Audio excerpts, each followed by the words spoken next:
នេះមានពិន្ទុក្រមឧស្សាហកម្មចឹងហើយគឺយើងមាននៅក្នុងរដ្ឋបាលថ្នាក់ជាតិទាំងអស់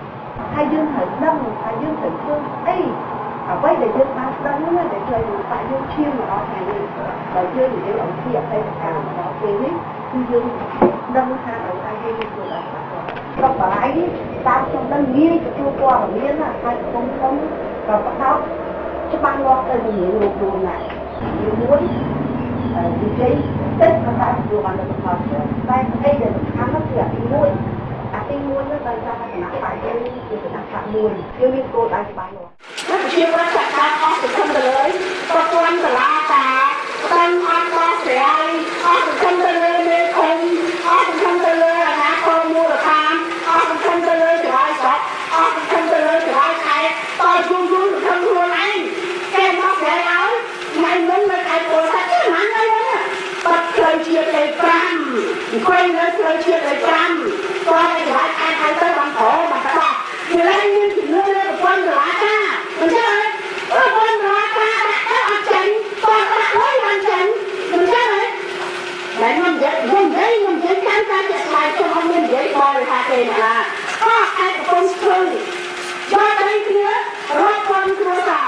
តោះតែមិនចាញ់តែចាក់អ្នករងគ្រោះតោះតែចេញទៅប្រជុំរដ្ឋសម្បត្តិផ្លូវជាតិឯខ្លួនបានតោះតែចាញ់អត់ទេគឺខ្ញុំជឿថាអស់សង្ឃឹមអានេះគឺថាខ្ញុំមិនដឹងថាឯងមើលណាគឺប្រហែលខ្ញុំមិនដឹងថាឯងទៅហើយបងអូនណាក៏បាននិយាយឆែកអត់ក្រៅបានមើលខ្មែរមានអីប៉ុន្តែតើតែមានអ្នកថា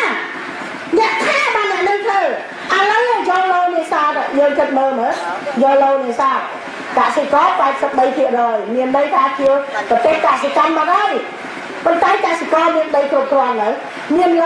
ប្រទេសខ្មែរមានស្អីខ្លះមានព្រៃឈើណាមានកោវត្តមានលោនេសាទមានដីធ្វើកសិកម្មប៉ុន្តែកសិករខ្លះថាវេទនាសក្តិរហបាយញ៉ាំបានគេថាអត់ទេគេកាត់បន្ថយភាពក្រីក្ររៀនមិនអត់ទេប៉ុន្តែរឿងដល់លោនេសាទមួយសម្ដេចនាយកសញ្ញាហើយនេះមានអ្នកប្រឆាំងជាមួយទៀតឥឡូវទៅជាយ៉ាងម៉េចមិនចឹងអានេះយើងត្រូវគិតបងប្អូនទាំងអស់គ្នាដែលជាកសិករដែលធ្វើស្រែធ្វើនេសាទខ្ញុំធ្លាប់ដឹងហើយកសិករពីដើមផ្ទះណាមួយក៏មានចង្រុកស្រូវដែរបើមានចង្រុកស្រូវក៏គេឲ្យក្រំស្រូវដែរមែនទេឥឡូវអត់មានទេដល់ពីដើមភូមិដល់ចុងភូមិខ្ញុំមិនអាចឃើញមានចង្រុកទេចុះបើនិយាយទៅរឿងលោនេសាទតែថ្ងៃនេះគឺយើងមកនិយាយពីលោនេសាទបងប្អូនគិតមើលដែរ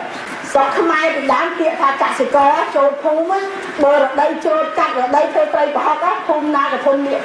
ស្អុយប្រហុកតែចូលផ្ទះណាមិនចឹងទេមានពីងប្រហុកតែបំផុតក៏មកពីងទីពីងដែរមិនចឹងទេឥឡូវអត់មានទេបើចង់ស្លោប្រហុកទេទៅសាទិញ500បានមិនចឹងទេមិនមែនតែខ្វះក្រោយផ្ទះបានទេឥឡូវមិនចឹងទេអញ្ចឹងហើយវាធ្វើឲ្យយើងព្រួយបារម្ភហើយខ្ញុំមកថ្ងៃនេះនិយាយទៅខ្ញុំចង់ស្ដាប់ព័ត៌មានទាំងអស់ដែលបងប្អូនបានប្រាប់